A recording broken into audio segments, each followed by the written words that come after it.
Sir.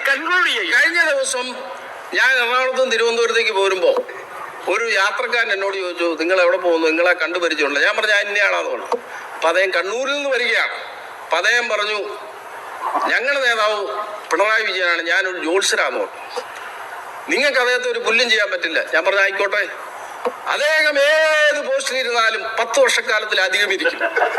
അതായത് party സെക്രട്ടറിയായി 17 വർഷം ഇരുന്നു, മുഖ്യമന്ത്രിയായി 10 വർഷം ഇരുന്നു. ഇനി പ്രതിപക്ഷ നേതാവായിട്ടും നിങ്ങൾക്ക് അദ്ദേഹത്തെ ഒരു പുല്ലും ചെയ്യാൻ കഴിയില്ല.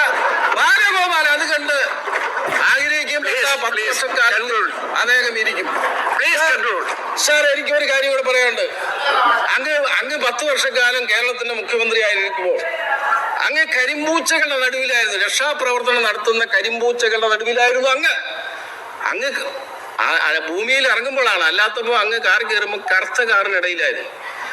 അങ്ങ് പാർട്ടി പ്രവർത്തകരെ കാണാൻ തയ്യാറില്ല. അങ്ങ് സാധാരണ മനുഷ്യരോടും മൈക്കിനോട് പോലും യുദ്ധം ചെയ്ത ആളാണ് അങ്ങ്. അപ്പോൾ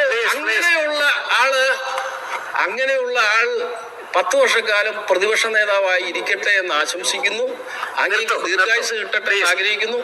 അങ്ങയെക്കുറിച്ച് നല്ലത് പറയാൻ അവസരം തരാത്തതിന് ഞാൻ വിഷമത്തോടുകൂടി ഈ പ്രമേയത്തെ അനുകൂലിക്കുന്നു. നമുക്കത്